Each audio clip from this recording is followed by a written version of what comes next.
हमारे दिव्य सत्संग का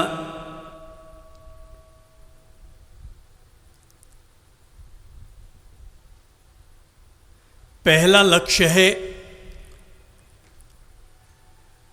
इंसान के जीवन का विकास हो और इंसान के जीवन में पलने वाली समस्याओं का समाधान हो।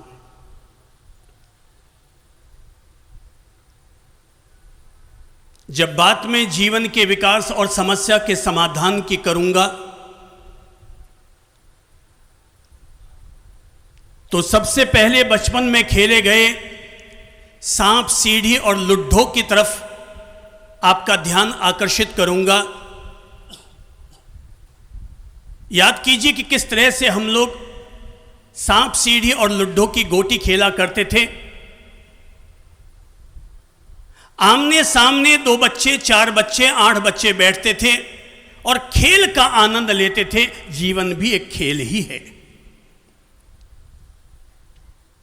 और सांप सीढ़ी खेलते समय जब हम अपनी गोटी खेलते थे तो अच्छी तरह याद कीजिए कि हमने कौन सी गोटी ऐसी खेली कि जो गोटी हमें सीधा ऊपर चढ़ाती थी और ऐसी कौन सी गोटी होती थी जो हमें सीधे ऊपर से नीचे ले आती थी। शायद अपन कहेंगे ये मेरे हाथ में तो नहीं था कि मैं कौन सी गोटी खेलूं जिससे ऊपर चढ़ूं या नीचे उतरूं। पर अगर आपको याद हो भली भांति तो आप याद कीजिए कि चलते चलते ही अचानक अपने को सीढ़ी मिल जाती थी और हम सीधे 33 से चल करके सीधे हम 88 तक पहुंच जाया करते थे। पर ऐसा भी होता था कि बड़े हर्ष के साथ हम लोग आगे बढ़ रहे हैं और बढ़ते बढ़ते अचानक हम 92 तक पहुंच चुके हैं। अब तो लगता है कि अब ये पार हुए और इतने में ही एक गलत गोटी हम खेल बैठते हैं और वो गोटी सीधी 98 पर पहुंचती है और वो सबसे बड़ा सांप 98 पर पहुंचा हुआ हम सीधे 98 से सीधे 8 पर आकर के नीचे गिर जाते हैं। ये जिंदगी सांप सीढ़ी के खेल की तरह है जहां कभी हम ऊपर चढ़ते हैं और कभी हम नीचे उतर जाते हैं। हमें ऊपर चढ़ाने वाली भी कुछ चीजें हैं और हमें नीचे गिराने वाली भी कुछ चीजें हैं। बहुत सारी चीजें हैं जो हमें ऊपर चढ़ाती है और बहुत सारी चीजें हैं जो हमें नीचे गिराती है। आज हम उनमें से एक की चर्चा करेंगे और वो है हमारी अपनी सोच। क्या है? दिमाग पर हाथ लगाकर बोलो, वो क्या है? सोच। मैं इस पर कुछ कहूं उससे पहले एक प्रतीकात्मक कहानी के जरिए आप सब लोगों को यह समझाने का प्रयास करूंगा कि सोच हमारे जीवन में किस तरह से अपना काम करती है और प्रभाव डालती है। कोई भी व्यक्ति यह ना समझे कि सोच को कंट्रोल करना, सोच को बदलना मेरे हाथ में नहीं है, बल्कि मैं ये कहूंगा हमारे वर्तमान युग की सबसे बड़ी मनोवैज्ञानिक खोज यही है कि हम चाहे तो अपनी सोच को बिगाड़ भी सकते हैं और अपनी सोच को संवार भी सकते हैं। प्रतीकात्मक कहानी इस तरह से है। एक युवक सफर के लिए निकला था, मारवाड़ से मेवाड़ की तरफ बढ़ा। रास्ते में चलते चलते करीब 2 बज गए। उसे बड़ी थकान महसूस हो रही थी। सोचा सामने एक पेड़ नजर आ रहा है, उसकी ओट में जाता हूं और वहां जाकर के विश्राम कर लेता हूं। वो उस पेड़ के नीचे जैसे ही जाकर बैठता है कि तभी उसके मन में आता है, अरे भाई बड़ी जोर की प्यास लग रही है, आसपास में कहीं पानी नजर नहीं आता। अगर कहीं से थोड़ा पानी वानी का प्रबंध हो जाता तो मजा आ जाता। उसके द्वारा ऐसा सोचना था। हकीकत यह है जिस पेड़ के नीचे वो बैठा था वो पेड़ कोई जादुई पेड़ था, वो पेड़ कोई कल्प वृक्ष था।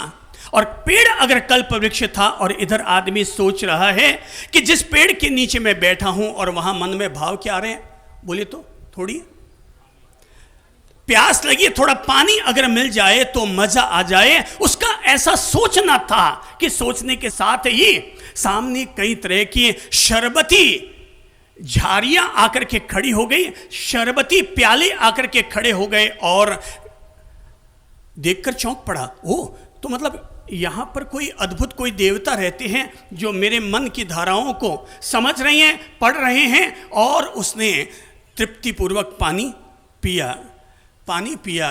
तभी 10 मिनट के बाद पेट पर हाथ फेरते हुए कहा, यार भूख बड़ी जोर की लग रही है, थोड़ा कुछ अच्छा स्वादिष्ट खाना वाना मिल जाता तो मज़ा आता।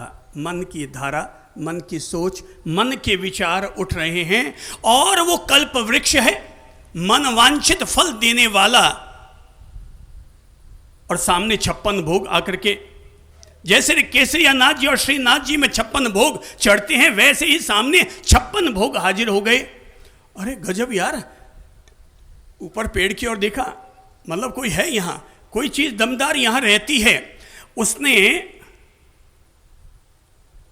56 भोग भी स्वीकार किए, आनंद लिया। फिर लगा यार माल ताल तो खूब खा लिया है, थोड़ा सोने के लिए कोई मखमली गलीचा वलीचा मिल जाता तो आराम से नींद ले लेता।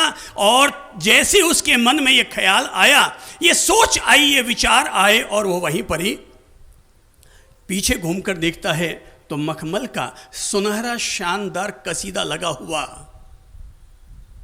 गलीचा बिछा हुआ है। बोले मजा आ गया यार, गजब है, यहाँ तो शानदार गलीचा है। और वो वहाँ पर लेट गया। समझिएगा सोच क्या काम कर रही है। अब वो जैसे ही सोया कि सोए सोए उसके मन में आने लगा, यार सो तो गया पर थोड़ी ठंडी हवा चल जाए तो और मज़ा आ जाए। और इतने में ही हल्की हल्की ठंडी ठंडी मीठी मीठी बयार चलने लगी। वो आधी नींद में चला गया। तभी उसके मन में सोच पैदा हुई, विचार पैदा हुए, यार मैं जंगल में सोया हूं, कहीं कोई शेर आ गया तो।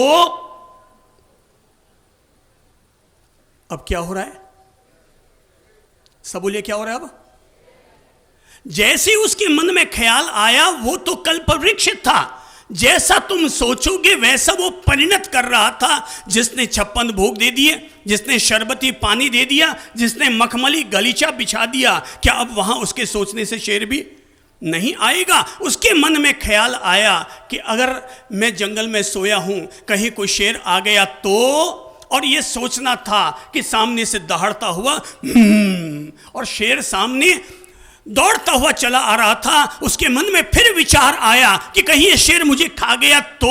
और वाकई शेर आया और उसने दबोचा और आदमी को खा गया। आदमी को खा गया। कहानी ये प्रतीकात्मक है, पर यह कहानी हमें समझाती है अगर तुम 56 भोग का ख्याल लाओगे तो तुम्हारे सामने 56 भोग लगेंगे। और अगर शेर और खाने का ख्याल लाओगे तो बुरा विचार ही तुम्हें खा जाएगा। इंसान का अच्छा विचार और इंसान का बुरा विचार ही इंसान को आगे बढ़ाता है और इंसान को पतन के गर्त में लेकर के जाता है। यह है इंसान की सोच। कभी अतीत में भगवान महावीर ने कहा था कि मन एवं मनुष्याणाम कारणम बंध मोक्षयो। जैसा इंसान के मन में विचार और ख्याल आता है, आदमी के वैसे ही बंधन और मोक्ष के निमित्त भी उसके सामने वैसे ही घटित होते हैं।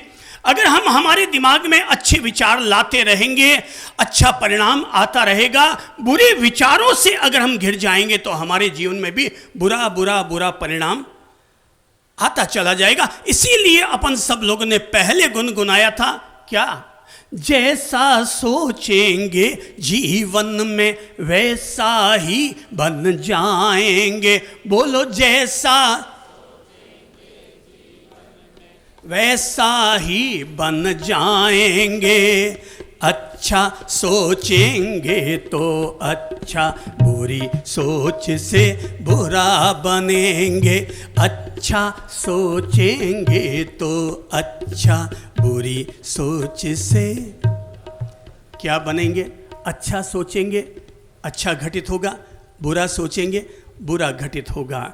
आपने अगर महावीर का सिद्धांत पढ़ा हो, लेशिया का सिद्धांत, तो आपको पता है मन की धाराओं के आधार पर अच्छी लेशियाएं बनती है और मन की धाराओं के आधार पर बुरी लेशियाएं बनती है। आपने अगर किरलियान फोटोग्राफी के बारे में पढ़ रखा है तो आपको यह भी समझने में आया होगा कि इंसान की जैसी सोच होती है, आदमी का आभा मंडल, आदमी का औरों भी वैसा ही बनता है। अगर हमारे भीतर विचारधाराएं, सोच अगर हमारे बुरे हैं तो हमारा औरो काला, नीला, हरा छम नेगेटिव परिणति का आएगा। पर अगर हमारे भीतर के विचार अगर अच्छे हैं तो हमारा आभा मंडल, हमारा औरो, हमारी किरलियन फोटोग्राफी, किसी की सफ़ेद, किसी की नीली, किसी की पीली, किसी की गुलाबी, जैसे जिसके विचारों की अंदर की धाराएं होंगी, आदमी की फोटोग्राफी भी, किरलियन फोटोग्राफी, आभा मंडल का रंग भी आदमी का वैसा ही आता चला जाएगा। जो व्यक्ति अच्छी सोच रखता है, सुख उसका वैसा ही अनुसरण करता है जैसे कि बैलगाड़ी का चक्का अपने बैल का अनुसरण किया करते हैं, और बुरी सोच रखने वाले व्यक्ति का दुख वैसे ही पीछे लगा रहता है जैसे कि इंसान की काली परछाई इंसान के हमेशा साथ साथ चलती है। अच्छी सोच सुख की जनक है और बुरी सोच आदमी के दुख का कारण बनती है। पहले यह बात क्लियर कर लो माइंड में, हमारे सुख दुख का जनक कौन, मेरे सुख का उत्तरदायी कौन, मेरे दुख का उत्तरदायी कौन। आज अगर आपकी टांग में दर्द है, घुटने में दर्द है, इसका उत्तरदायी डॉक्टर नहीं है, इसका उत्तरदायी पर्यावरण नहीं है, इसका उत्तरदायी कोई शासन या प्रशासन नहीं है, कोई भाजपा या कांग्रेस पार्टी नहीं है, इसका उत्तरदायी व्यक्ति स्वयं है। मैंने अगर किसी के घुटने में दर्द दिया होगा तो आज मेरे घुटने में दर्द है। मैंने अगर किसी को चलते समय लाठी का सहारा दिया होगा तो आज मेरे लिए मेरे बेटे की सेवा, मेरे बेटे का सहयोग मुझे मिला हुआ है। किसी भी व्यक्ति के जीवन में जो कुछ है उसके बीज उसने अवश्य पहले बोए होंगे, और बीज सबसे ज्यादा कहां बोए जाते हैं? आदमी के अपने दिमाग में। तो पहले ये चरण बात में समझ लीजिए कि पहले हमारी सोच अच्छी हो जानी चाहिए, और अगर अच्छी सोच है हमारी तो अपने आप जीवन में परिणाम भी हमारे अच्छे आएंगे। एक बहू अगर सास के प्रति नेगेटिव सोच रखेगी तो क्या होगा? हाँ, ठीक कहा। एक महानुभाव ने सही जवाब दिया कि जब वो सास बनेगी तो उसके साथ भी वैसा ही होगा कि उसकी जो बहू है वो उसके प्रति वैसे ही नेगेटिव सोच रखेगी। ऐसा नहीं, मैं जो सोचता हूं वो मेरे आसपास के सारे वातावरण में उसके रेज फैल रही है। मैं यहां जो बोल रहा हूं उसके शब्द के परमाणु न केवल इस पंडाल में, इस सभागार में फैल रहे हैं, बल्कि पूरी दुनिया तक मेरे शब्दों की रेज व्याप्त हो रही है। हम ये क्यों भूल जाते हैं? मोबाइल के जरिए आप अगर अमेरिका की आवाज यहां तक पकड़ रहे हैं, किसकी वजह से? रेज की वजह से। अंतरिक्ष के जरिए उस रेज को इतना पावरफुल बना दिया जाता है कि शायद अमेरिका से भारत में हवाई जहाज को आने में 12 घंटे लगते होंगे, रॉकेट को आने में 1 घंटा लगता होगा, पर शब्द को पहुंचने में कितना समय लग रहा है? कितना समय? कुछ सेकंड भी नहीं लगते भाई। जैसे शब्द हमारे पहुंचते हैं, अब जरा कल्पना करो कि जहां शब्द पहुंचने में 3 सेकंड लगते हैं, अब हमारी सोच को वहां पहुंचने में कितना समय लगता होगा? हमारे मन की ताकत इतनी है कि हम सूर्य की प्रकाश किरण, आइंस्टीन के द्वारा खोजी गई सूर्य की प्रकाश किरण और प्रकाश वर्ष, शायद सूरज से निकली हुई किरण को धरती पर पहुंचने में 3 सेकंड लग सकते हैं, पर हमारे मन को सूरज को टच करके आने में कितना समय लगेगा? 0.001 सेकंड।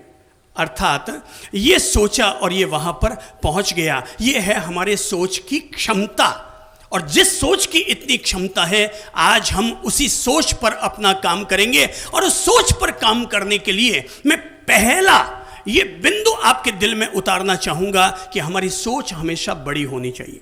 क्या है? सब बोलो, सोच क्या होनी चाहिए? बड़ी होनी चाहिए। हमारी आज की सबसे बड़ी समस्या यही है कि हम सब लोगों ने अपनी अपनी सोच का दायरा बड़ा छोटा कर लिया है। हमने जीने का दायरा तो बड़ा कर लिया, हमने सारी दुनिया को ग्लोब बना करके बिल्कुल छोटे से आकार में लेकर आ गए, पर हमने अपनी सोच को उससे भी और अधिक छोटा बना लिया है।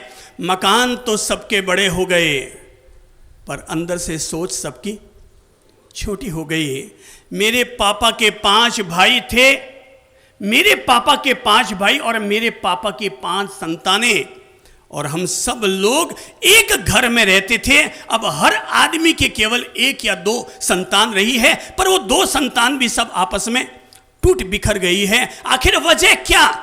वजह ये नहीं कि मकान छोटा पड़ गया, वजह यह है कि हमारी सोच छोटी पड़ गई। वजह क्या है? हमारी सोच छोटी पड़ गई। भाई साहब, जैसे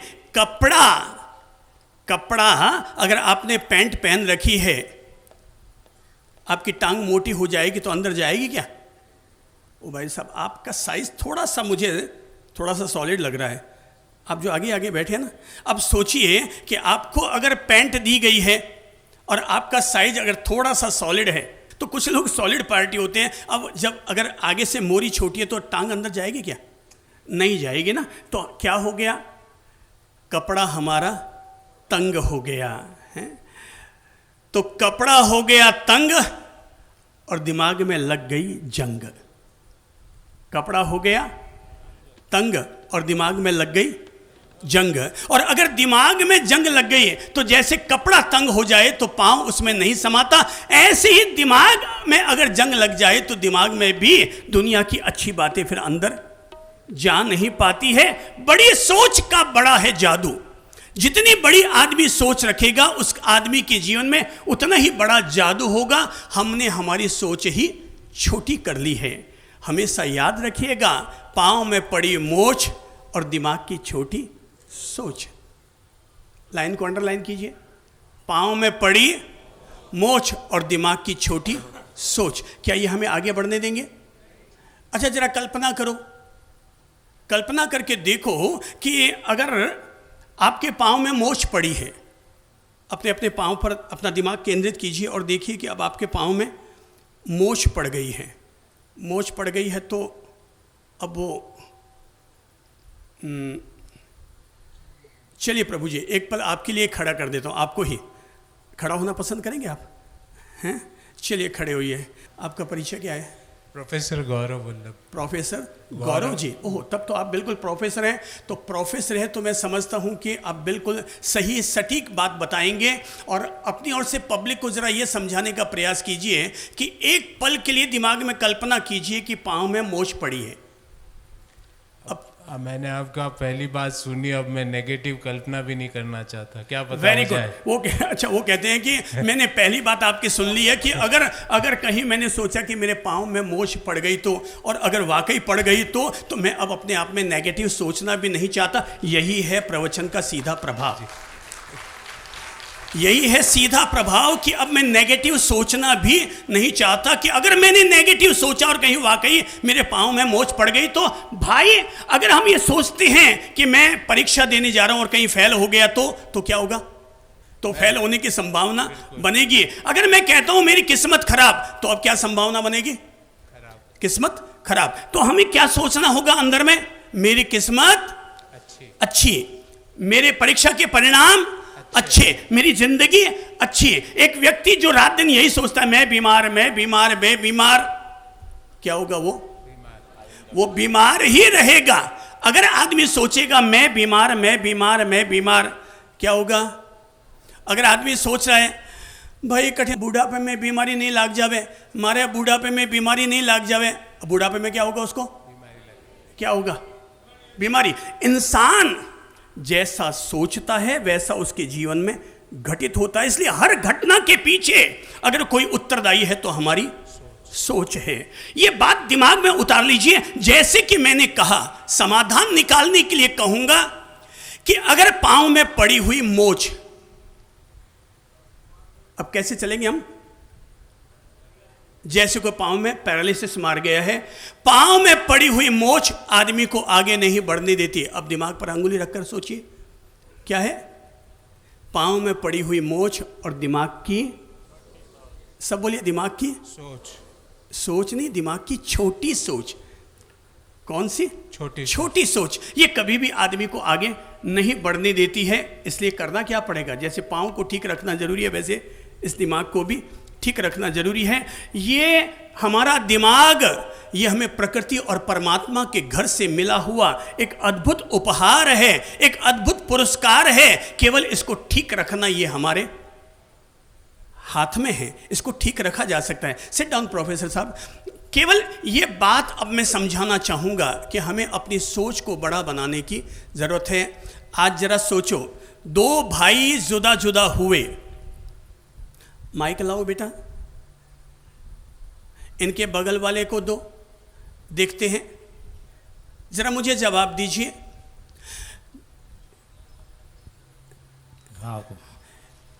तीन भाई आपस में जुदा जुदा होते हैं, उसमें वजह क्या बनती है? संपत्ति। उसमें क्या वजह बनती है? जमीन जायदाद। या क्या वजह बन सकती है? आप जरा बताएंगे। सोच। क्या? जरा जोर से बोल के सुनाइए। सोच। सोच। कौन सी सोच? छोटी सोच। हाँ, वेरी गुड, बिल्कुल। अब आप समझिएगा कि तीन भाई जुदा हो रहे हैं, किस वजह से जुदा हो रहे हैं? संपत्ति के कारण नहीं। संपत्ति तो अब तक भी थी। जमीन जायदाद के कारण नहीं। जमीन जायदाद तो अब भी थे, परिवार अब भी था। अब टूटन किस वजह से हो रही है? छोटी सोच से। छोटी सोच के कारण। Very good. जरा राज जी जरा लीजिए तो, जरा एक बात बताइए कि दो घरों के बीच में या दो भाइयों के बीच में दीवार किस वजह से आती है? छोटी सोच की वजह से। Very good. किस वजह से आती है? छोटी सोच की वजह से। जब तक ये सोच हमारी बड़ी रहेगी, पांच भाई छोटे मकान में भी साथ साथ बने रहेंगे, जिएंगे। ऐसे बहुत सारे संयुक्त परिवार मिल जाएंगे जहां पर मकान कोई बहुत बड़ा नहीं है, मगर फिर भी वहां पर 20 लोग एक थाली में एक साथ बैठ करके खाना खाते हैं।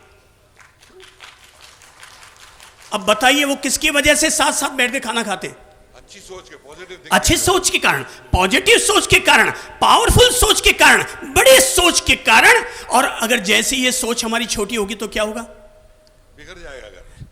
बिखर जाएगा। क्या बिखर जाएगा? भाई साहब, घर नहीं बिखरता। जब घर बिखरता है तो घर ऐसे बिखर जाता है जैसे कि ताश के पत्ते बिखरते हैं, ऐसे ही इंसान का पूरा भरा पूरा परिवार बिखर जाता है अगर आदमी ने अपनी सोच को छोटी बना लिया तो। इसलिए काम जिस पर करने की जरूरत है, एक चिकित्सक को काम नाड़ी पर करने की जरूरत नहीं है। शायद हो सकता है एक डॉक्टर हार्ट पर काम कर रहा होगा, एक फिजिशियन पेट पर काम कर रहा होगा, एक डॉक्टर आपकी बुद्धि पर काम कर रहा होगा, पर चंद्र प्रभु केवल आपकी सोच पर काम करता है। मैं सकारात्मक सोच का इंसान हूं। कौन सा इंसान हूं मैं सकारात्मक सोच का इंसान हूं। मैं सकारात्मक सोच का संत हूं। मैं दुनिया के हर कठिन से कठिन परिस्थिति में भी, गलत से गलत व्यक्ति में भी हमेशा उसका उज्जवल पक्ष ही देखने का प्रयास करता हूं। मेरी नजरों में, मेरी आंखों में हमेशा यही देखने का प्रयास होता है कि जिस आदमी को लोग नेगेटिव मानते हैं वहां पर भी कोई ना कोई उज्जवल पक्ष अवश्य होगा। जिस व्यक्ति को आप ये कहते हैं घर से निकल जाता हूं, मैं कहूंगा उसमें भी बहुत सारी अच्छाइयां हैं। पापा, तुम उसे अपने घर से मत निकालो, बल्कि अपनी खुद के एटीट्यूड और थॉट्स को चेंज करो। वो बेटा जिसको तुमने आज घर से निकाला है वो आपके बड़े काम की चीज है, वो आपकी फैक्ट्री के लिए मददगार बन सकता है। अभी आपके फैक्ट्री में 4 CA चार्ट एंड अकाउंटेंट रख करके जो काम होता है वो काम आपका अकेला ये बेटा कर सकता है या करता है। उसे छोटी सोच और छोटी नजरों से मत देखो, वो आपके लिए मददगार बन सकता है। जिस सास और ससुर को हम लोग ये सोच करके घर से अलग निकाल देते हैं या हम उनसे अलग हो जाते हैं कि ये बुड्ढे हैं, इनसे अब कोई काम नहीं होता, हम अलग हो जाते हैं, मैं कहूँगा ये आपके लिए बड़े काम की चीज़ है। इन्हें अपने घर में रखिए। ये लोग बेचारे चाहते क्या हैं? केवल 2 समय रोटी और 1 समय चाय या दूध अथवा थोड़ा सा पोहा, और इसके बदले में काम कितना कर सकते हैं? सबसे बड़ा फायदा, घर में बड़े बुजुर्ग रहेंगे। बी पॉजिटिव होकर सोचो कि एक घर में बड़े बुजुर्ग रहेंगे तो कितने फायदे हो सकते हैं। कोई गिना सकता है क्या? कोई खड़ा होगा? हाँ बोलिए। Very good. अगर हमारे घर में बुजुर्ग का निवास रहेगा तो हमारे को अच्छी सोच मिलेगी, अच्छी नॉलेज भी मिलती है बड़ों वो से। कहते हैं अगर घर में बड़े बुजुर्ग रहेंगे तो हमें अच्छी सोच, अच्छी शिक्षाएं मिलेंगी। Very good. नंबर सेकंड, और कौन बोलेगा? घर में बड़े बुजुर्ग, भाई बहनों कोई भी बोलिए। अगर बुजुर्ग घर में होंगे तो रोजाना उनसे आशीर्वाद मिलेगा। चलिए, घर में बड़े बुजुर्ग होंगे तो उनसे दूसरा आशीर्वाद मिलेगा। तीसरा फायदा, और कभी वो बच्चे बाहर जाएंगे तो वो घर पे रहेंगे तो बाहर से कोई एंटर भी नहीं होगा उनके। वो कहते हैं घर में कोई बाहर में एंटर भी नहीं होगा अगर वो बाहर जाएंगे तो। ठीक है, वेरी गुड, आगे बोलिए। हैं? वो कहते हैं बड़ों की दुआएं मिलेंगी। और कौन बोलेगा? उनके अनुभवों का लाभ मिलेगा। वो कहते हैं उनके अनुभवों का लाभ मिलेगा। प्यारी बहनों कोई बोलेंगे उधर से? क्योंकि दुनिया में लोग ऐसा कहते हैं कि घर को तोड़ने में महिलाओं की भूमिका होती है, इसलिए मैं महिलाओं से ही पूछूंगा कि घर में अगर बड़े बुजुर्ग रहते हैं तो क्या फायदा होगा? हाँ, वो कहते हैं हमारे छोटे बच्चों को उनके द्वारा अच्छे संस्कार मिलेंगे। Very good. सेकंड, और क्या बोलेंगे आप? क्या बोला? वो कहते हैं घर सुरक्षित रहेगा। ये लो, ये आपकी चौकीदारी पैदा कर रहे हैं अब ये। Very good. हाँ हाँ, घर के चौकीदार पैदा भी हो गए, घर की सुरक्षा भी होगी। और बोलिए। वेरी गुड, थोड़ा जोर से बोलिए। धार्मिक संस्कार मिलेंगे। वो कहते हैं धार्मिक संस्कार मिलेंगे। और बोलिए उधर। वो कहते हैं घर में बड़े बुजुर्ग रहेंगे तो घर में आना जाना बना रहेगा। अरे भाई साहब, बहुत सारे फायदे हैं। अपन लोगों को अपन नेगेटिव हो जाते हैं तो सोचते हैं घर अलग अलग हो जाएं। मैं कहता हूं साथ रहने के बड़े फायदे। घर में बड़े बुजुर्ग साथ रहेंगे, नुकसान केवल एक ही है। नुकसान केवल एक ही है कि वो थोड़ा सा टोक सकते हैं हमें कि बेटा ये नहीं करना और वो नहीं करना। इसके अलावा फायदे ही फायदे हैं। घर की चौकीदारी हो गई फोकट में। नंबर एक, घर की चौकीदारी हो गई। नंबर एक, अपने बच्चों को संभालने की जवाबदारी संभल गई। नंबर दो, नंबर तीन, उनको अच्छे संस्कार भी मिलते रहेंगे। नंबर चार, बच्चों को घर में टोकने वाला कोई नहीं। आपकी तो हिम्मत नहीं है। आज कोई भी बेटी फटी हुई जींस पहनकर बाहर निकलती है तो उसके बाप की तो ताकत नहीं है कहने की कि बेटा कपड़े अदब के पहन करके निकल, पर दादाजी जरूर टोक सकते हैं, बेटा कपड़ा ढंग से पहन के निकल, क्योंकि दादाजी को पता है। एक दादाजी जरूर टोक सकते हैं कि बेटा थोड़ा कपड़ा ढंग से पहन के निकल। हाँ, आपकी तो हिम्मत नहीं है कि आप अपनी पत्नी को कह सके कि घर में और दूसरे मेहमान आए हैं, थोड़ा सिर ढक ले। पर घर में अगर सासू जी है तो कह सकते बेटा मैंने भी ढक रखा है, तू भी थोड़ा सिर ढक ले, घर की मर्यादा रख ले। घर में बड़े बुजुर्गों के रहने के फायदे ही फायदे। जिन फायदों को पाने के लिए आप 1 लाख रुपया महीना टीचर का खर्च करते हैं ना, वो घर के बड़े बुजुर्ग घर में रह करके वो फोकट में ही सारा दायित्व वहां पर घर में पूरा कर देते हैं। Be positive. नेगेटिविटी के ही सारे दुष्परिणाम आए हैं धरती पर। धरती पर मर्सिडीज कार की जरूरत बाद में थी, ये बड़े बड़े बंगलों की जरूरत बाद में थी। उससे पहले हमारे माइंड को कन्वर्ट करने की जरूरत थी। लोग धर्मांतरण करवाते हैं, लोग संप्रदाय से एक संप्रदाय से दूसरे संप्रदाय में ले जाते हैं, एक पार्टी से दूसरी पार्टी में ले जाते हैं। भाई साहब, बदलने की जरूरत पार्टियों को नहीं है, बदलने की जरूरत किसको है? सोच को बदलने की जरूरत है। जो लोग मौका परस्त होते हैं ना, वो देखते हैं अभी इधर पार्टी वाला उठाव ज्यादा है, बोले उधर अपना पासे में डालो। वो देखते नहीं यार इधर वाली पार्टी अभी हल्की पड़ रही है तो इधर वाला माल उधर चले जाओ। तो ये इस तरह से दल बदल चलते रहते हैं। जरूरत पार्टियों को बदलने की नहीं, जरूरत माइंड को बदलने की है। राष्ट्र के प्रति अगर भक्ति है तो व्यक्ति पार्टी नहीं बदलेगा, व्यक्ति समाज के बीच में जाकर उनकी सोच बदलेगा।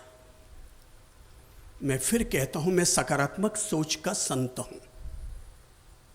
मैं सकारात्मक सोच का संत हूं और हमें सुनकर हमारे पास आकर अगर आप बन सकते हैं तो मैं कहूंगा एक सकारात्मक इंसान बनो।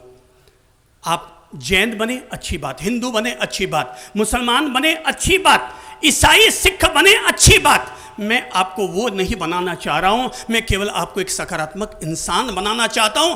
मैं जरा पूछूंगा, अगर मैं आप में से पूछूं कोई है क्या यहाँ पर राजनीतिक पार्टी से भी जुड़ा हुआ व्यक्ति है क्या? कौन है? अच्छा, यही है क्या?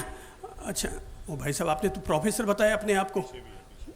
अच्छा अच्छा, चलिए आप ही को फिर खड़ा करता हूँ। हाँ, अच्छा, पीछे और भी बहुत लोग हैं। चलिए, अच्छी बात है। चलिए प्रभु जी, एक बात बताइए, आप किस पार्टी से जुड़े हुए हैं? कांग्रेस। कांग्रेस में आप क्या हैं? नेशनल स्पोक्स पर्सन हैं? राष्ट्रीय प्रवक्ता। अच्छा, राष्ट्रीय प्रवक्ता। अच्छा चलिए, तब फिर इनको अपन कुछ समझ सकते हैं, इनके जरिए अपन सारे देश तक एक पैगाम पहुंचा सकते हैं। मैं आपसे पूछना चाहूंगा, हिंदुस्तान में कभी कभी जब गर्मी बढ़ती है लोगों में, मौसम में नहीं, जब लोगों में गर्मी बढ़ती है तो हिंदू और मुसलमान में दरार आने की संभावना बनती है कि नहीं बनती है? बनती है। अब मेरा सवाल केवल ये है, इन्होंने ये तो जवाब दिया कि हाँ सब हिंदू और मुसलमान में दरार आने की संभावना बनती है, पर मेरा सवाल ये है, अगर आपने एक हिंदू को सकारात्मक हिंदू बनाया और एक मुसलमान को अगर सकारात्मक सोच का मुसलमान बनाया तो क्या कभी दरार आएगी? बिल्कुल नहीं। बिल्कुल नहीं। इसलिए इस देश में किसी को न हिंदू बनाने की जरूरत है, न मुसलमान बनाने की जरूरत है। अगर जरूरत है तो हर इंसान को एक सकारात्मक सोच का इंसान बनाने की जरूरत है। क्या चाहिए? एक बड़ी सोच, एक ऊंची सोच, एक अच्छी सोच। क्या चाहिए? एक अच्छी सोच, एक बड़ी सोच।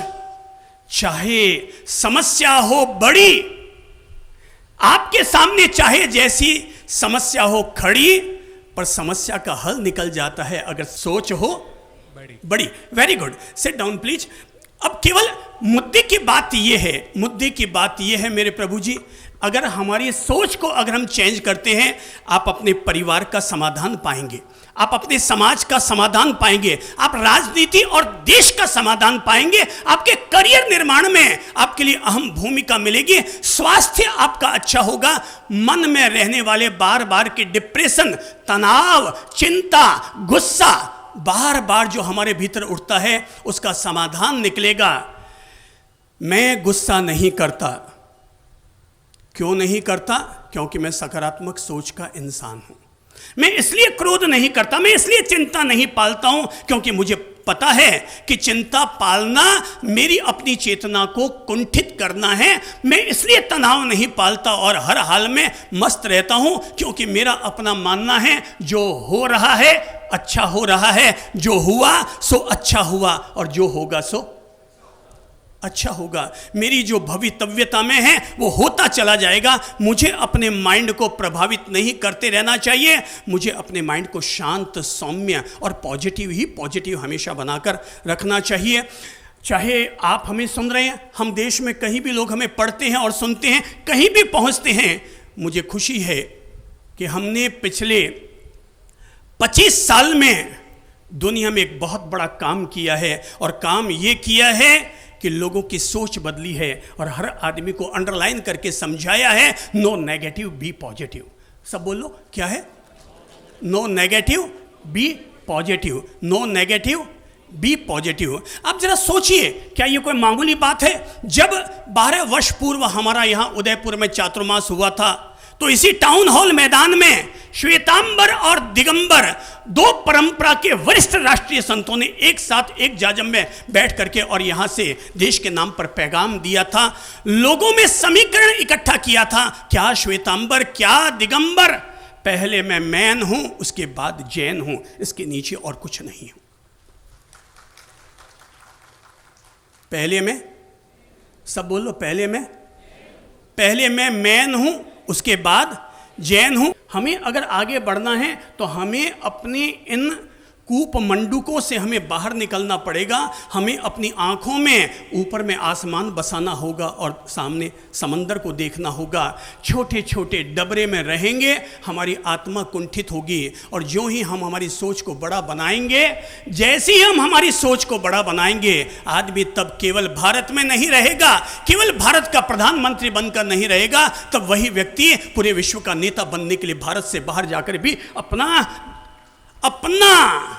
खूंटा गाड़ने में सफल हो जाएगा। केवल क्या चाहिए? हमें सोच को बड़ा बनाना पड़ेगा। हमें सोच को बड़ा बनाना पड़ेगा। सोच को जब भी बड़ा बनाओगे, कहीं भी अगर 4 कदम आगे बढ़ोगे, काम केवल हमें यहां पर करना है, जीतना है, यहां पर जीतना है। लोगों के दिल में अगर जगह बनानी है तो किसी पत्थर के मंदिर में नहीं, बल्कि मन के मंदिर में लोगों को जगह बनानी है। परिवार हो, समाज हो, देश हो, सबके पास एक चीज चाहिए और वो है सकारात्मक सोच। मैं बात करना चाहूंगा एक ऐसी महान लेखिका की जिंदगी की जिसकी उम्र थी 94 साल, थी नहीं बल्कि है। ये बात मैं तब की कर रहा हूं जब उन्होंने खुद ने अपनी किताब में इस घटना का उल्लेख किया है।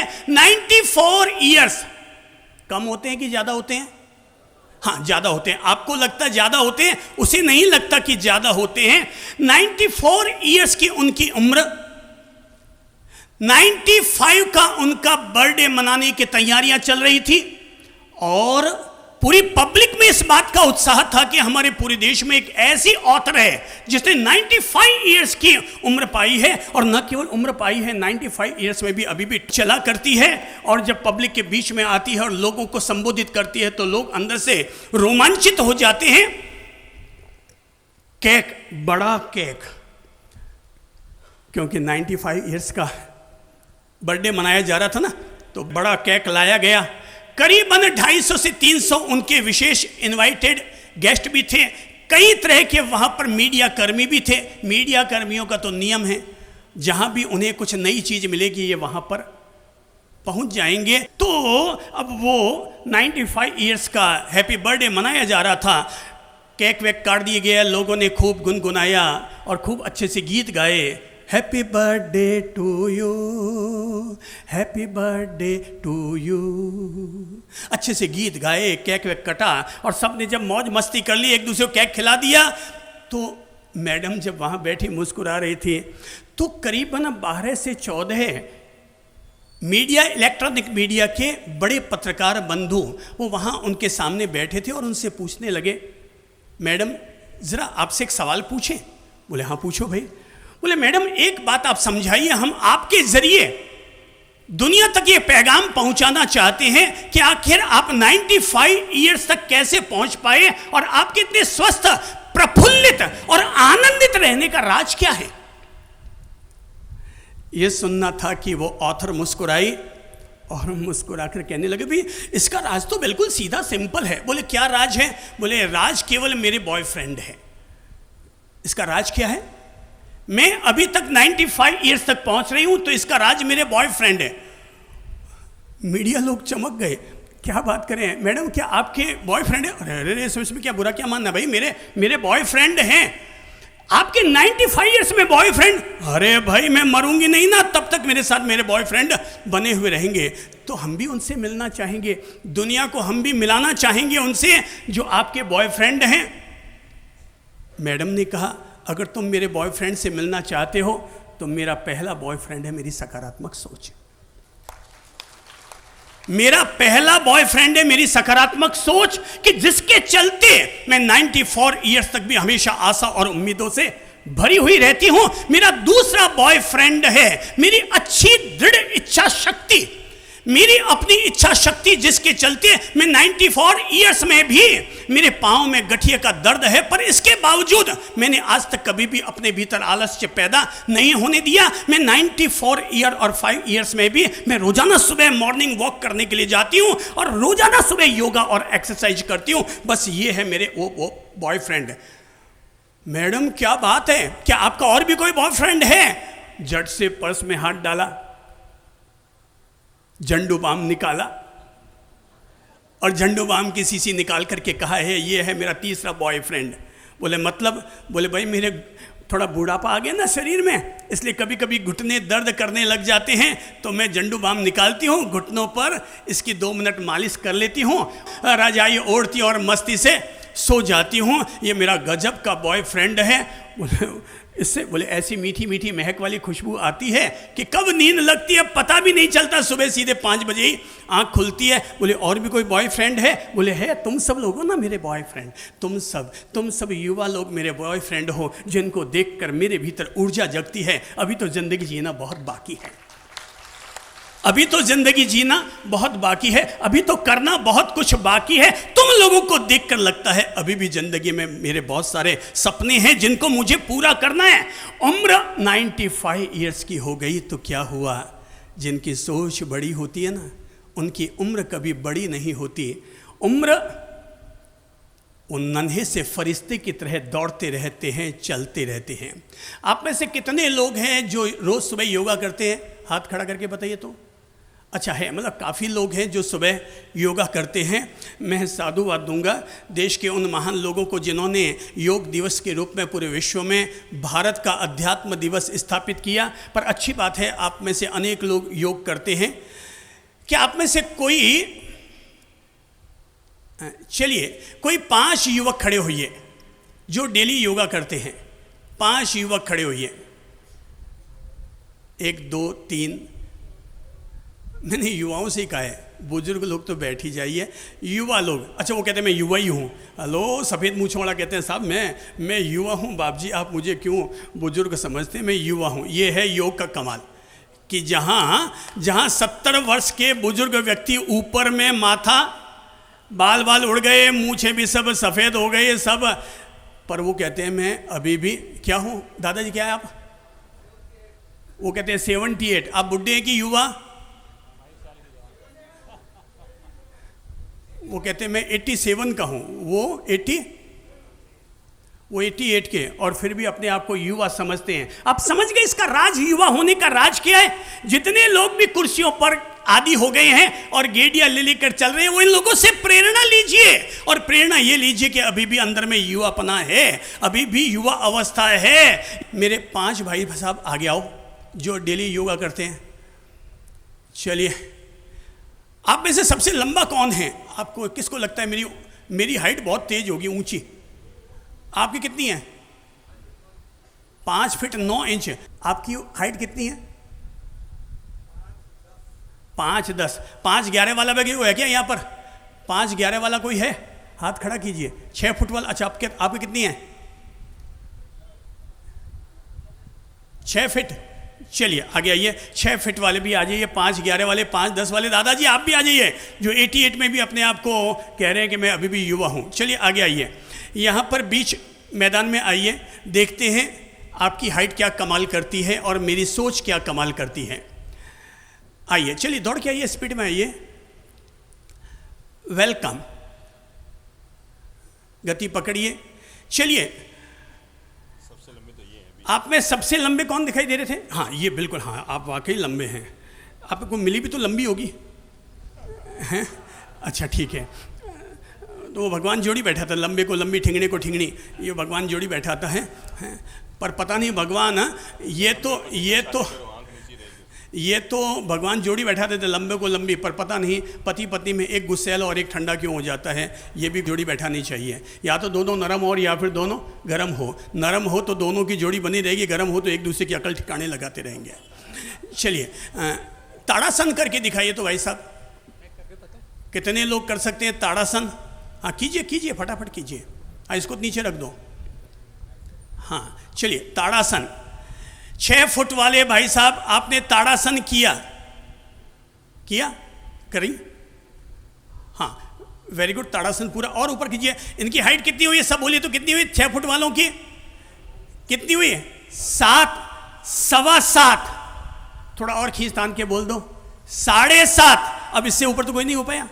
भाई साहब जीवन की समझ ये ले लो, जीवन भर ताड़ासन कर कर के और खंबे पर लटक के भी कोई भी व्यक्ति अपनी हाइट को 3 इंच भी ज्यादा नहीं बढ़ा सकता, पर आदमी अपनी सोच को बढ़ा करके हिमालय और एवरेस्ट से भी ऊंचा उठ सकता है। अपनी सोच को बढ़ा करके। तो हमें क्या रखनी चाहिए? हाइट बड़ी कि सोच बड़ी? सब लोग क्या बोलेंगे? थोड़ा हाथ खड़ा करके बताइए तो क्या चाहिए हमें? कद बढ़ा कि सोच बड़ी? कद बढ़ा कि सोच बड़ी? कद बढ़ा कि सोच बड़ी? परिवार में, समाज में, देश में, घर में, करियर में, व्यापार में एक ही चीज चाहिए और वो है सोच बड़ी। थैंक यू, बैठिए, सिट डाउन प्लीज। जिंदगी में आगे बढ़ने के लिए एक चीज चाहिए और वो है बड़ी सोच। बड़ी सोच, पॉजिटिव सोच, पावरफुल सोच। अगर आप दुश्मन के प्रति भी, मित्र के प्रति नहीं, दुश्मन के प्रति भी अगर पॉजिटिव सोच ले आएंगे तो वो भी दुश्मनी आपकी कट जाएगी। अच्छा चलिए, कोई भी 2 युवक खड़े हुए अपनी इच्छा से। कौन खड़ा होना चाहेंगे? युवक, वेरी गुड। एक खड़ा हुआ, दूसरा खड़ा हुआ, तीसरा खड़ा हुआ। अच्छा जरा एक बात बताइए भाई साहब, आप जो सबसे पीछे खड़े हुए हैं, हाँ हाँ आप ही से कह रहा हूं, आपके मम्मी पापा हैं, साथ रहते हैं कि अलग हैं? साथ में, एक घर में। Very good. आप भैया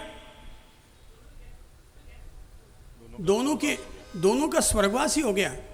ओहो परमात्मा उन्हें श्रद्धांजलि समर्पित। हाँ प्रभु जी, आप अलग रहते हैं कि साथ में?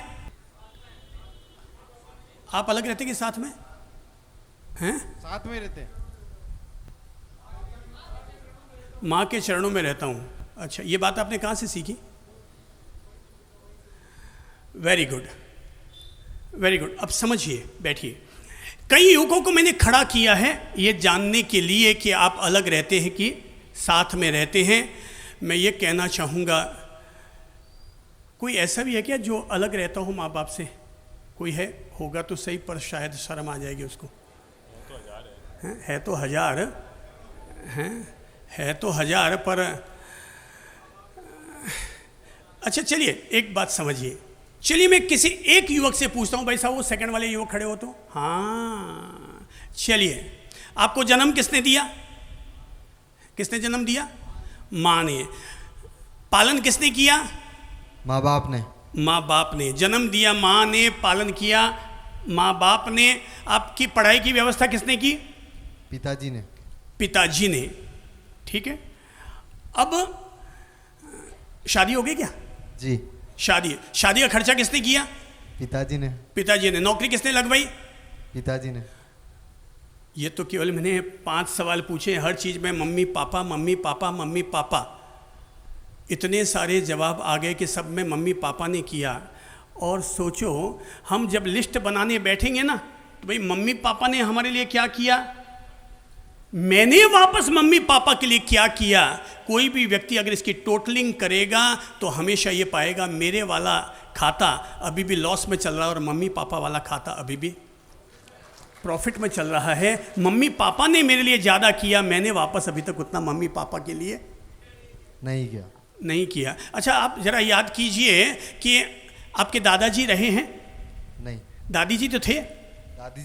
दादी जी थे। चलिए एक बात बताइए, कभी दादी जी ने आपके जीवन में आपकी कभी बैठक धोई होगी? जी हुई। याद कीजिए कितने बार? काफी टाइम धोई। मम्मी ने आपकी बैठक धोई है?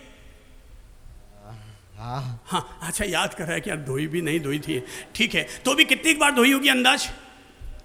हजारों बार धोई है। मेरा सवाल ये है, बी पॉजिटिव। मम्मी के लिए हर व्यक्ति पॉजिटिव बने, पापा के लिए हर व्यक्ति पॉजिटिव बने और पॉजिटिव होकर सोचे कि मेरी मम्मी ने मेरी 1000 दफा बैठक धोई है, मेरे पापा ने, मेरी दादी ने मेरी 1000 दफा बैठक धोई।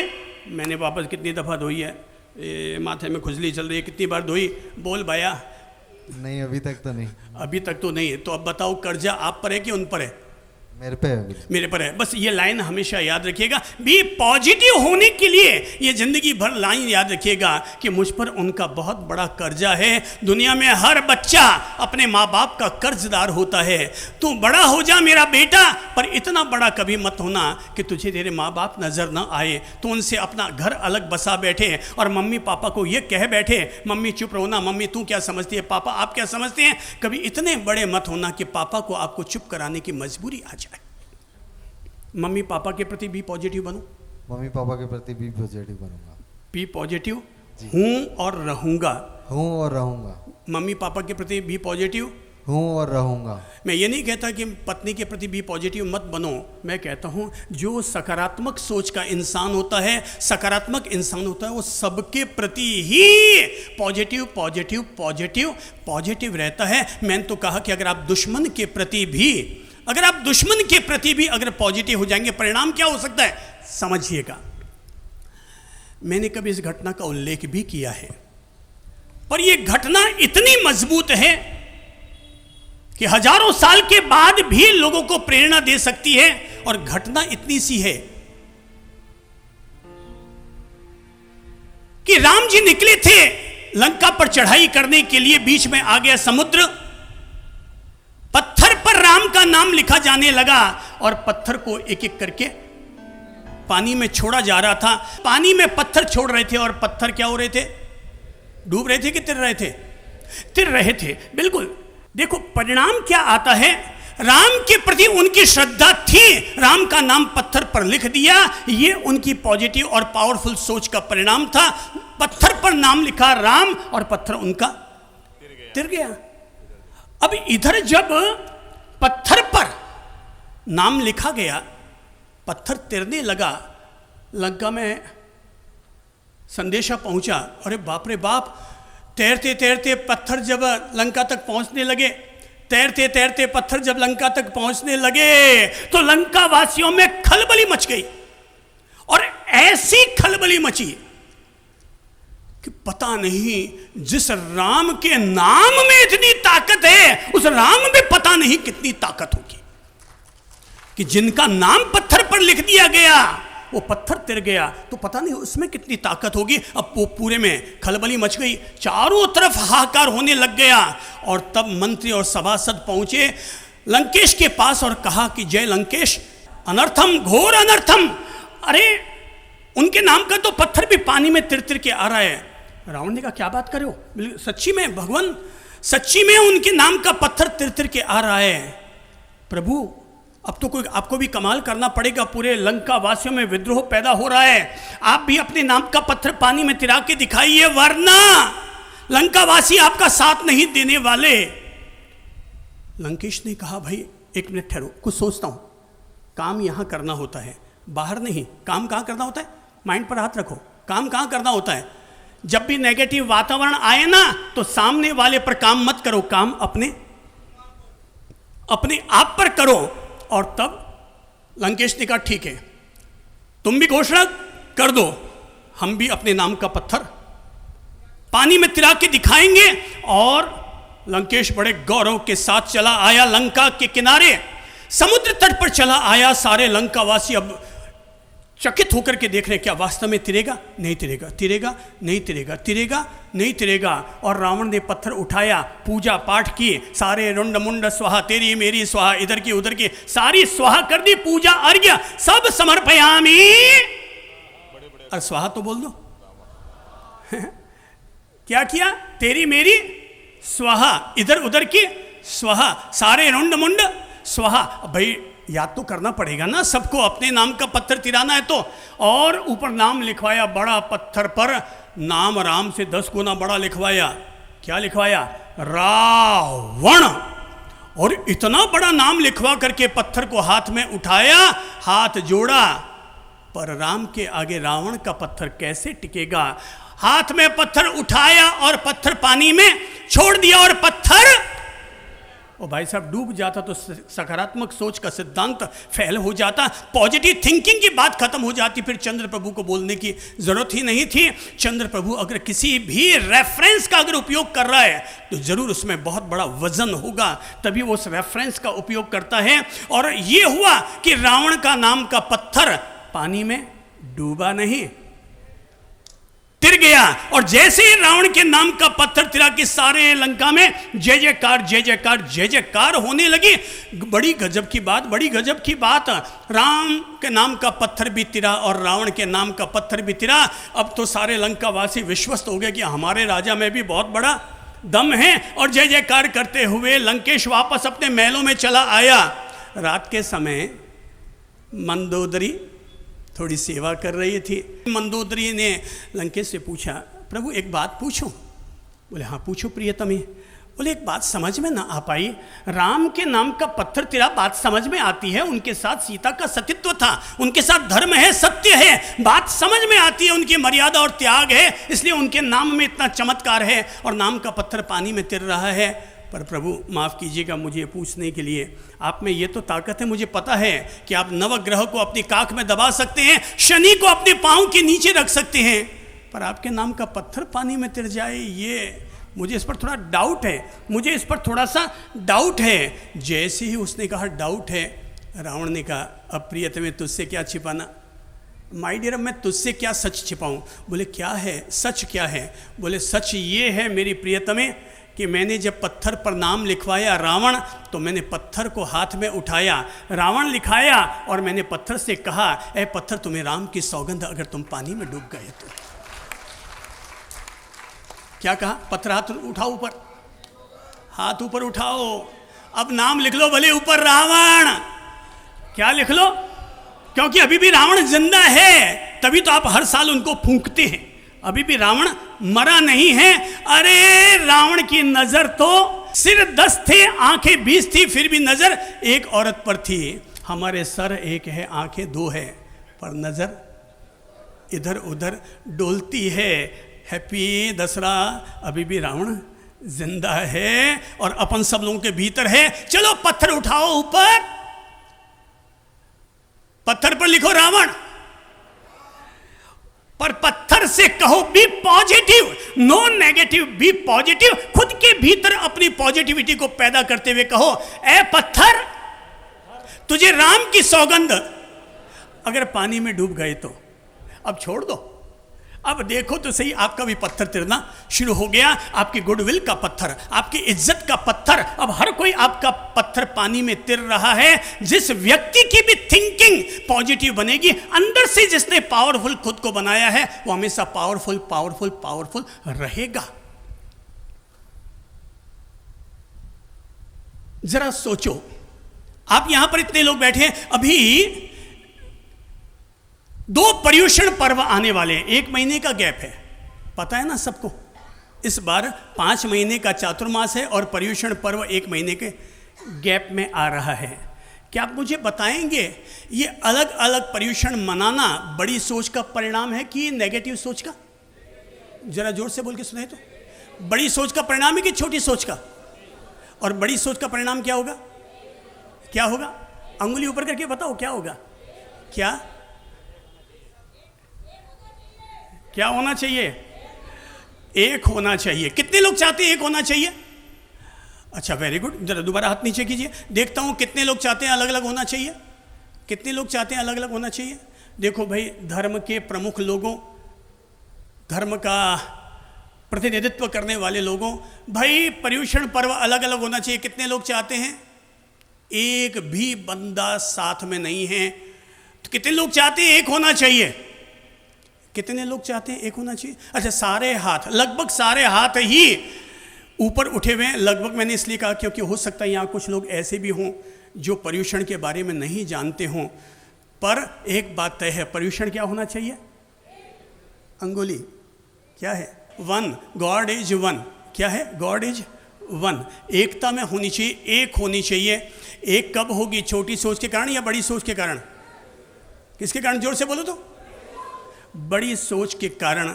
मैं धर्म का नेतृत्व करने वाले प्रमुख लोगों से अनुरोध करूंगा, कृपा करके आप अपनी अपनी ईगो की संतुष्टि के बजाय धर्म के समीकरण पर ध्यान दो और सब लोग एक दूसरे के आगे बढ़कर एक दूसरे को जादू की झप्पी देकर और सबको एक साथ होने दो। हमें टूटने मत दो, हमें बिखरने मत दो। हम मुट्ठी भर लोग हैं, हमें बिखरने मत दो, हमें एक होने दो।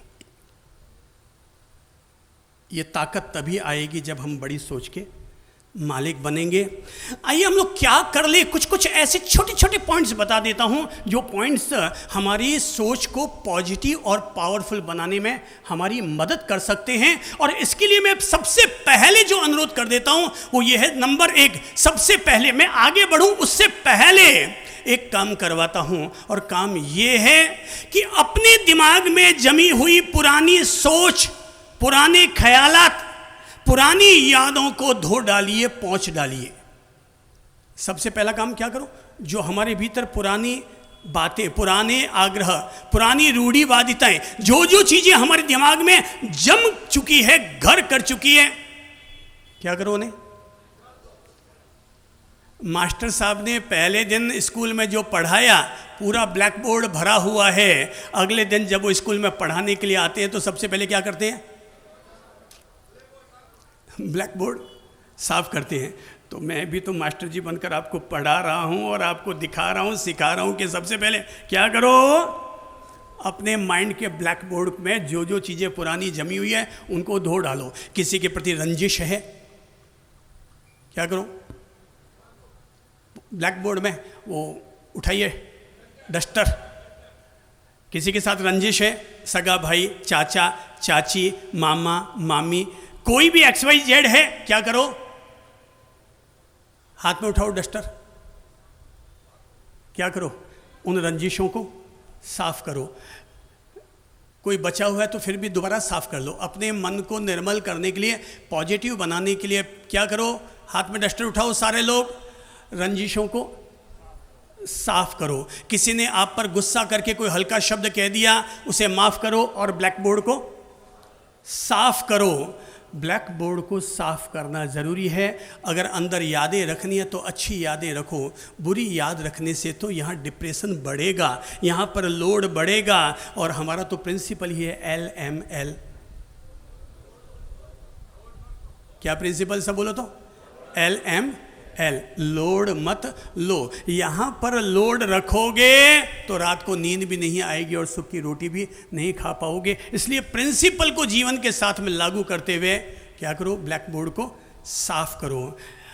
हमें भगवान हर पल सांस लेने का हक देता है और सांस छोड़ने का हक देता है। सांस लेते समय अंदर अच्छी बातों को, अच्छी यादों को अपने अंदर ले जाओ, और सांस छोड़ते समय जब हम कार्बन डाइऑक्साइड छोड़ रहे हैं तो उसके साथ में अपने भीतर के गंदे विचार, ईर्ष्या, नफरत, नकारात्मकताएं, भीतर की नेगेटिविटी अपनी बाहर जाती सांसों के साथ बाहर निकाल दो। हो गया भाई, था सो था। जैसे मान लीजिए राज प्रभु खड़े होइए तो जरा एक बात सोचिए कि कभी आप कितने भाई हैं? अकेला हूं। अच्छा, सिंगल। और पत्नी? अच्छा, सिंगल रही है। अच्छा, जरा एक बात बताइए कि कभी आपके पत्नी से आपकी रंजिश हुई है? बहुत कुछ हुई। अच्छा, बहुत कुछ हुई। अच्छा चलिए, अब बात समझिए। वो कहते हैं पत्नी से कभी रंजिश हुई, हम मरेंगे उससे पहले ब्लैक बोर्ड साफ करेंगे या भरा हुआ लेकर जाएंगे? साफ कर दिया सर, हो गया सर। साफ कर दिया ना, जी। है ना, हो गया। पर अभी भी मन में कहीं ना कहीं तो अब कुछ नहीं है। अब कुछ नहीं है। अपने मन में नहीं होगा, हो सकता है उनके मन में भी हो। तो क्या करना चाहिए हमें? ये सभी के लिए कह रहा हूं मैं, मेरे लिए कह रहा हूं, आपके लिए कह रहा हूं, इनके लिए कह रहा हूं, उनके लिए कह रहा हूं, सबके लिए कह रहा हूं। और कह ये रहा हूं कि कहीं लगता है मेरे द्वारा कुछ ऐसा हुआ, नेगेटिविटी को ब्लैक बोर्ड से साफ करो। कोई भी हो ना, काका का बेटा, बाबा का बेटा, भाभी का बेटा, जो भी है, सबसे क्या करो? ब्लैक बोर्ड अपना हमेशा साफ रखो। यहाँ स्क्रैचेज माइंड में सबके भरे पड़े हैं। लाइफ को सुंदर बनाना है तो पहले माइंड को सुंदर बनाना हमें सीखना होगा। हमारी सोच हमारे मन को प्रभावित करती है, हमारा मन तन को प्रभावित करता है, और तन मन हमारे जीवन को प्रभावित करता है। ये सब हमारे एक से आगे से आगे जुड़े हुए हैं। मैं कहता हूँ इनको साफ करो। दो दोस्त गुजर रहे थे किसी रास्ते से, घूमने के लिए निकले थे अपने शहर से, अपने गांव से। और जब घूमने के लिए जा रहे थे, बोले भाई बरसाती मौसम आया, चलो आओ चलते हैं फतेह सागर, या घूमने के लिए चलते हैं, स्नान करने के लिए चलते हैं। बीच में चल रहे थे, चलते चलते आपस में कोई ऐसी बात हो गई, बात ऐसी हो गई कि बात बिगड़ गई। और ऐसी बात बिगड़ी कि दूसरे दोस्त को पहले दोस्त पर गुस्सा आया और उसने उठा करके क्या मारा? चांटा दे मारा। चांटा इतना जोर का जड़ा कि दूसरा दोस्त वहीं पर बैठ गया। पता नहीं उसे क्या सूझा, वो जहां पर बैठा था वहीं पर मिट्टी थी, और उसने मिट्टी पर ही लिखा, मेरे सबसे प्यारे दोस्त ने आज मुझे जोर का चांटा मारा। क्या लिखा? आज मेरे सबसे प्यारे दोस्त ने मुझे जोर का चांटा मारा। वो पहला दोस्त ने लिखा, यार नहीं यार, मैंने गलती की, मैंने चांटा मारा, गलती की, सॉरी। उसने कहा भैया सॉरी, मैंने थोड़ा होश खो बैठा और मैंने तुझे चांटा मार दिया, सॉरी। बोले अच्छा कोई बात नहीं। उठ के आगे निकल गए, फतेह सागर के पास पहुँचे, स्नान करने के लिए गए। तैरना दोनों को ही नहीं आता था, पर किनारे पर स्नान कर रहे थे कि इतने में ही पहले दोस्त का पाँव हल्का सा फिसला, और फिसलते वो पानी की तरफ बढ़ने लगा और चिल्लाने लगा, बचाओ बचाओ बचाओ बचाओ। उसको तैरना नहीं आता तो दूसरे को भी कौन सा तैरना आता था। पर अपने दोस्त को डूबता हुआ देखा, अंदर से मित्रता जग गई, और मित्रता का भाव जगते ही उसे लगा, वो तो भूल ही गया कि मुझे तैरना नहीं आता। वो भी जंप लगाई और दूसरे दोस्त की तरफ बढ़ गया, और हाँफते फाँपते डूबते सांस लेते, और जैसे करते कराते आखिर दोस्त को बाहर निकाल करके ले आया। उसके छाती में पानी भर गया था, उल्टा किया, पानी निकाला, उसे होश में होश आया। पहला दोस्त खड़ा हुआ, सामने पत्थर था, पत्थर पर जाकर लिख कर आया, आज मेरे सबसे प्यारे दोस्त ने मेरी जान बचाई। क्या लिखा? आज मेरे सबसे प्यारे दोस्त ने मेरी जान बचाई। और किस पर लिखा? पत्थर पर। और जोर दे करके लिखा था कि आज मेरे सबसे प्यारे दोस्त ने मेरी जान बचाई। पहले दोस्त ने देखा, यार बात समझ में नहीं है, इसने पहले भी लिखा और दूसरी बार भी लिखा, पहले मिट्टी पर लिखा और दूसरी बार पत्थर पर लिखा। उसने पूछा, यार तेरी ये लीला क्या है? पहले तूने मिट्टी पर लिखा, अब ये पत्थर पर लिखा। बोले भाई मैंने इसलिए लिखा, मिट्टी पर मैंने इसलिए लिखा कि आज मेरे सबसे प्यारे दोस्त ने मुझे चांटा मारा, इसलिए लिखा ताकि एक तूने मुझे जैसे ही कहा सॉरी, यानी हवा का एक लहर का आया और मिट्टी वापस मिट्टी में मिल गई और तेरी बात वहीं पर ख़त्म हो गई। पर मैंने पत्थर पर इसलिए लिखा ताकि मैं 10 साल बाद भी इधर से गुजरूं तो इस लाइन को देखकर हमेशा याद आता रहे कि वो मेरा प्यारा दोस्त है कभी जिसने मेरी जान बचाई। ये मेरा वो प्यारा दोस्त है जिसने कभी मेरी जान बचाई। अच्छी यादों को अंदर लो और बुरी यादों को बाहर निकालो। पॉजिटिव थिंकिंग की तरफ बढ़ने के लिए सबसे पहले ब्रेन वॉशिंग कीजिए और ब्रेन वॉशिंग करके अंदर में जो कुछ जमा हुआ है उसको बाहर गेट आउट कीजिए, उसको पहले बाहर निकालिए। सेकंड, हमेशा पेशेंस रखिए। क्या रखो? बी पॉजिटिव बनने के लिए हमेशा सब बोलो क्या रखो? दूसरा फॉर्मूला दे रहा हूं, दूसरा असरदार तरीका दे रहा हूं और वो है क्या है? सब बोलो पेशेंस। केवल 2 मिनट का कोई भी व्यक्ति विपरीत वातावरण में पेशेंस रख लेगा, वो व्यक्ति पेशेंट होने से बच जाएगा। रखना क्या होता है? पेशेंस, धीरज। 2 मिनट की शांति। अगला वाला आ रहा है और हम पर चिल्ला रहा है, पर अगर हमने उस समय 2 मिनट का पेशेंस अंदर में अपने माइंड में निर्णय कर लो, जब भी नेगेटिव वातावरण बनेगा मैं तत्काल प्रतिक्रिया नहीं करूंगा, 2 मिनट का धीरज रखूंगा। 2 मिनट की कीमत कितनी है? 2 मिनट ज़्यादा होता है कि बड़ा होता है? बहुत बड़ा होता है। हाँ बिल्कुल ठीक, का बहुत बड़ा होता है। जब नेगेटिव वातावरण बन जाए उस समय 2 मिनट भी शांत रहना बहुत बड़ा होता है। पर जिसने 2 मिनट का पेशेंस रख लिया वो आने वाले 20 घंटों को दुखी होने से बचा लेगा। वातावरण नेगेटिव नहीं बन पाएगा। तब पेशेंस रख लो। कितनी देर का? केवल अंगुली बढ़ाओ, क्या बोलो?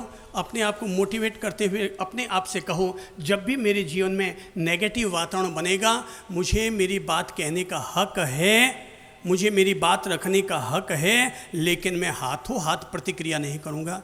2 मिनट का कितना? 2 मिनट का मैं पेशेंस रखूंगा। केवल 2 मिनट का पेशेंस आपके नेगेटिव वातावरण को शांत होने में आपकी मदद कर देगा। हम लोग एक घर की तरफ बढ़ रहे थे, बढ़ क्या रहे थे? मोहल्ले से गुजर रहे थे, इतने में याद आया, सच्ची घटना बता रहा हूँ, तो घर के आगे से गुजर रहे थे, इतने में बाहर में नाम पड़ा और लगा यार ये तो अपने से परिचित व्यक्ति हैं और अपन इस गली से गुजर ही रहे हैं, तो चलो यार आज इसके घर भी अपन जाके आ जाते हैं, अगला खुश हो जाएगा। आप में से कितने लोग चाहते हैं हम आपके घर पर आए? अच्छा सभी लोग चाहते हैं ना, तब ठीक है। मतलब बस बहुत जल्दी आने वाले हैं, तो हमने सोचा भी गली से गुजर रहे हैं, इसका घर आ गया तो चलो बीच में जाके आ जाते हैं। अब जैसे हम घर के बाहर तक पहुँचे, घंटी बजाने को इतने में हमें लगा कि अंदर से तो लड़ाई झगड़े चल रहे हैं, ज़ोर ज़ोर से आवाज़ें आ रही हैं, आपस में घर में गाली गलौज चल रहे हैं। हमें लगा यार अब हमें अंदर जाना चाहिए कि नहीं जाना चाहिए, कहीं झगड़ा हो, कहीं 2 झगड़ों के बीच में अपना माथा डालोगे तो उखल तेरे माथे पर आकर के पड़ जाएगा। फिर पता नहीं क्या जची हमें, हमने कहा कि साथ में जो मानवा ले यार बजा ही दे घंटी, जो होगा सो देखा जाएगा। अब जैसे ही हमने घंटी बजाई, अब समझिएगा नेगेटिव पॉजिटिव में कैसे बदलता है, नेगेटिव पॉजिटिव में कैसे बदलता है। जैसे ही हमने घंटी बजाई कि अचानक जो अंदर में जोर जोर से आवाज़ें आ रही थी वो एक सेकंड में ही बढ़ी कि कम हुई? खत्म हो गई। और ख़त्म हो गई और अंदर में जैसे ही देखते कौन आया कौन आया, और इतने में ही वो पोता बाहर खिड़की में से झांक करके देखने लगा कौन आया, और उसने आवाज़ दी, अरे बाप जी आए, गुरुदेव आए हैं। और वो झट से अंदर गया और वो पुरुष भी झट से बाल वाल ठीक किए, पत्नी भी उधर गई झट से, यूँ सब ठीक ठाक किया और बाहर आए। आइए बाप जी, पधारिए बाप जी, बड़ी कृपा किए। बड़ी कृपा तो की या नहीं की, पर हम जिंदगी का ये सबक वहाँ से लेकर आ गए। अगर इंसान कोई पॉजिटिव निमित्त पैदा कर दे तो मात्र 1 मिनट में नेगेटिव से नेगेटिव वातावरण को भी पॉजिटिव बनाया जा सकता है। कुछ भी करने की जरूरत नहीं है, केवल उस वातावरण को एक ऐसा पॉजिटिव चीज़ दे दो कि वो अपने आप हमारा बदल सकता है।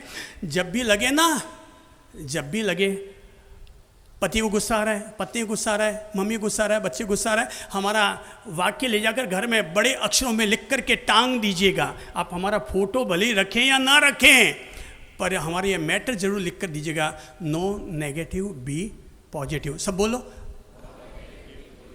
दोबारा बोल लो, पहाड़ी की तरह याद करके बोल लो, नो नेगेटिव बी पॉजिटिव। हमारा फोटो भले ही मत रखिएगा, आपका मंगल हमारा फोटो, हमारा चित्र जितना करेगा उससे कहीं ज़्यादा ये दिव्य मंत्र, ये डिवाइन मंत्र कर जाएगा, और वो है नो नेगेटिव बी पॉजिटिव। जैसे ही पापा चिल्लाए, बेटा तुम कुछ मत करना, केवल वो तख्ती ले जाकर पापा के सामने, पापा यार सॉरी यार, फिर चिल्ला बैठा मैं, सॉरी। 3 बार केवल आप उसे ये आईना दिखा दो, केवल 3 बार ये लाइनें पढ़ा दो, ज़िंदगी उसकी बदल जाएगी। माइंड चेंज होगा, लाइफ चेंज होगी, वाइफ चेंज होगी, ज़िंदगी उसकी अपने आप बदल जाएगी।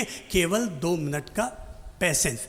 तो पहला काम करना है और वो है ब्लैक बोर्ड साफ। दूसरा, जब भी विपरीत वातावरण बन जाए उस समय क्या करो, 2 मिनट का क्या करो, उस समय 2 मिनट का पैसेंस है। और तीसरी बात, महत्वपूर्ण बात अर्ज कर देता हूँ, और वो महत्वपूर्ण बात ये है, हमेशा जब भी किसी को देखो ना, आधा गिलास भरा हुआ देखो। क्या देखो, हमेशा आधा गिलास भरा हुआ देखो। क्या देखो, सामने गिलास लाओ, आधा पानी डालो, क्या करो, आधा गिलास भरा हुआ देखो। माफ़ कीजिएगा, मैं तो हमेशा फुल गिलास देखता हूँ, आधा गिलास भरा हुआ देखने की मेरी प्रकृति नहीं है। मैं तो हमेशा भरा हुआ ही गिलास देखता हूँ, भले आप मुझे खाली गिलास दो। वो कहेगा कि साहब खाली है, मैं कहता हूँ खाली कहाँ है भाई, हवा से तो भरा ही है, भरा तो है, कुछ ना कुछ तो भरा ही है। तेरे देखने का नज़रिया अलग है, इसलिए तुझे पानी नज़र नहीं आता, हवा तो नज़र आ रही है। एक गिलास रखो, आधा गिलास पानी डालिए तो। अब मैंने कहा आधा गिलास भरा हुआ देखो। सब बोलो, आधा गिलास भी पॉजिटिव होने का दिव्य मंत्र यहीं से अब प्रवेश हो रहा है। क्या है, आधा गिलास। अब इस आधा गिलास को हटाओ, अब यहाँ पर पत्नी को लाके खड़ा करो, आधा गिलास भरा हुआ। अब पत्नी में देखो, आधा गिलास भरा हुआ, बी पॉजिटिव। आज से उसकी कमियाँ देखनी बंद, और जो भरा हुआ भाग है उसे देखना शुरू करो। भाई साहब आप वापस खड़े होइए तो। हाँ हाँ हाँ हाँ, आपकी शादी होगी ना, पति पत्नी में कभी झगड़ा होता है? हाँ बिल्कुल होता है। अच्छा, मुझे उम्मीद है भाई, यही मुझे सब लोगों से यही उम्मीद है। तो अब क्या करना पड़ेगा अपने को, आधा गिलास उठाओ, क्या करेंगे? अच्छा चलिए एक बात बताइए, भाई साहब उनको माइक दीजिए। तो आप कहते हैं पति पत्नी में झगड़ा होता रहता है, चलिए एक बात बताइए, आपकी पत्नी है क्या यहाँ? जी है। अच्छा है, तब तो फिर तो और बड़ा कमाल हो जाएगा, फिर तो सबको प्रेरणा मिल जाएगी। दौड़ के आओ, दौड़ के आओ। चलिए, आप दोनों में झगड़ा होता है? जी बाबूजी होता है। जी बाप जी होता है। अच्छा बहन, होता है, दोनों में झगड़ा होता है? होता है। होता है। अच्छा अब चलिए वापस पुरुष को दीजिए। अब जरा एक बात बताइए, आपको अपनी पत्नी की विशेषताएं बतानी है, क्या क्या विशेषताएं बताइए।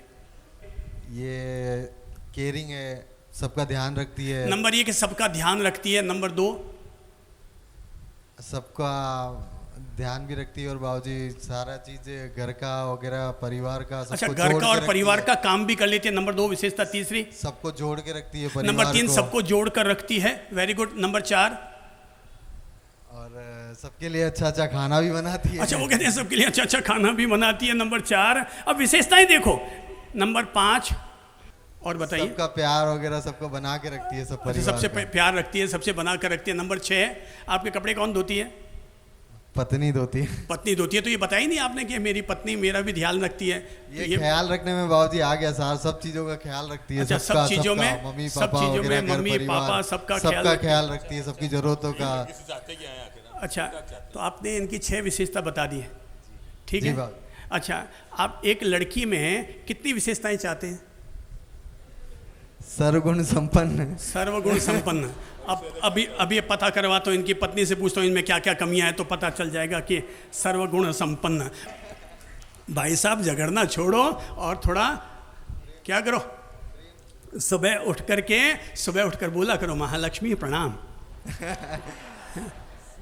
कभी बोला है क्या प्रणाम आपने? नहीं बाबूजी। आज तक कभी प्रणाम नहीं बोला तो परिणाम आएगा कैसे? केवल ओड़बा देते रहे, तू एड़ी तू वेड़ी तू वेड़ी वेड़ी। ओ भाई छोड़ो, ओलबा देने छोड़ो, घर को स्वर्ग जैसा बनाओ। और स्वर्ग जैसा बनाने के लिए आपने पहले दिन नहीं सुना, पहले दिन ही मैंने कहा था कि हमेशा क्या कहो? वाह। क्या कहो? अंगुली बना करके बोलो तो आपस सब वाह। क्या है? वाह। एक्सीलेंट। क्या बोलो? Excellent. वाह वाह, excellent. excellent। थोड़ा उधर घूम के बोलो ना। वाह एक्सीलेंट। क्या मजा आ रहा है। वाह एक्सीलेंट। ये इंसान की ये तो पॉजिटिव गुण है जो इंसान को ऊंचा उठाती है। अच्छा चलिए बहन जी एक बात बताइए, अपने पति की थोड़ी अच्छाइयाँ बताइए तो क्या क्या है? सब अच्छा ही है, बस गुस्सा थोड़ा ज़्यादा करते हाँ वो तो कहते हैं सब अच्छा ही है, केवल गुस्सा थोड़ा ज़्यादा करते। तो कल बाबूजी का प्रवचन सुना तो कह रहे हैं कि सुधार करूँगा। अच्छा बात है, देखते अच्छी हैं। बात है। अगर ये कह रहे हैं कि अब मैं सुधार करूंगा तो बहुत अच्छी बात है कि मैं गुस्सा ज़्यादा करता हूं। तो एक पत्नी अपने पति से क्या अपेक्षा रखती है? केवल वो इतनी सी अपेक्षा रखती है कि आप शांति से अपनी बात कह दिया करो, शांति से अपनी बात कह दिया करो। मैं आपका हर काम करने के लिए तैयार हूं, केवल आप चीखने चिल्लाने का काम बंद कर दो। अगर एक पति अपनी पत्नी से प्यार के दो मीठे बोल बोलना शुरू कर दे तो हर घर स्वर्ग बन जाए। ये मत कहो कि पत्नियां घर को तोड़ती हैं, पत्नियां घर को नरक बनाती हैं। मिनक भी कोई कम होते हैं कि नहीं होते? तो कल से क्या कर लिया करो? महालक्ष्मी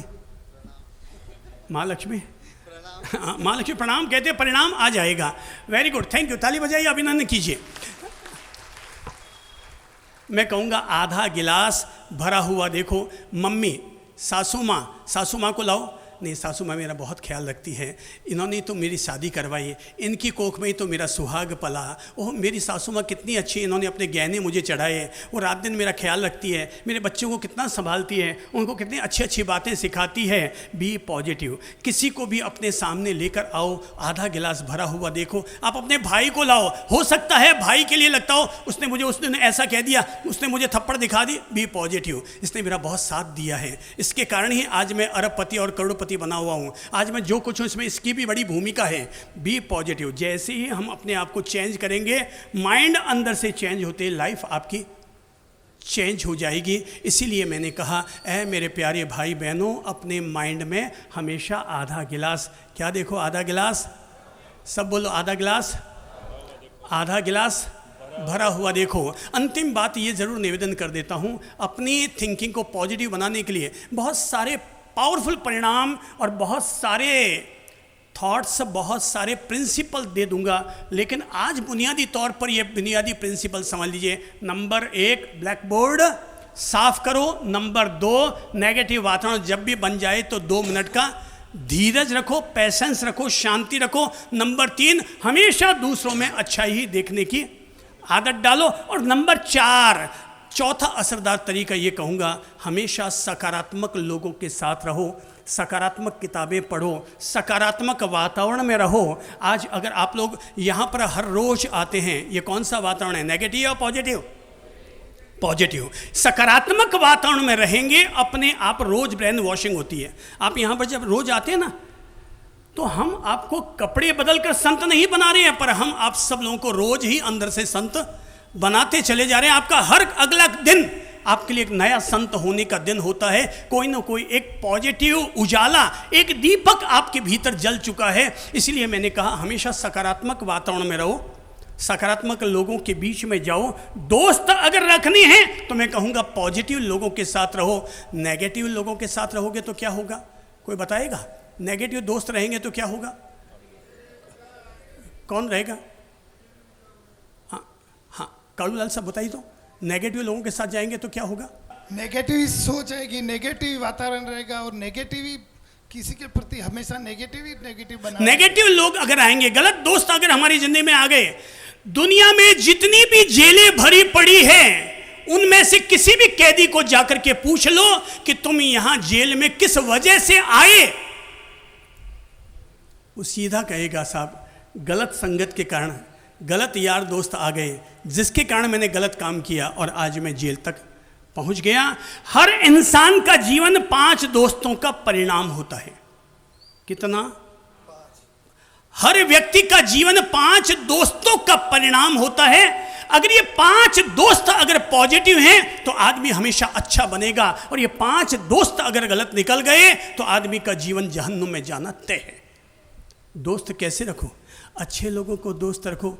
अरे भाई, किट्टी पार्टी वाली सहेलियों को छोड़ो, किसी मंदिर जी में जाकर, वासु पूज्य मंदिर जी या दादा बाड़ी में जाकर के वहाँ जो महिला मंडल है ना, उनको अपनी सखियाँ बना लो। वहाँ जाओगे, भगवान के 4 भजन साथ में बैठकर गाओगे, बुद्धि अपने आप सद्बुद्धि रहेगी।